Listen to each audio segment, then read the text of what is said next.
And we're back. Okay, so now it's the 4-minute mark. It's time to flip them. That's what you should see. Nice crusted. You're gonna flip all of them, and then you're gonna wait the rest of the 8 minutes. They should look very nice. Crusted.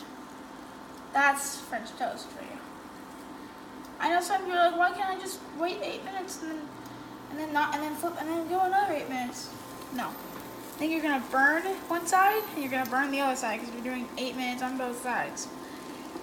It's 4 minutes, so you get a nice little crust.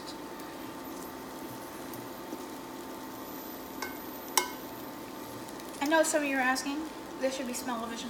Yeah, there should. Because this smells amazing.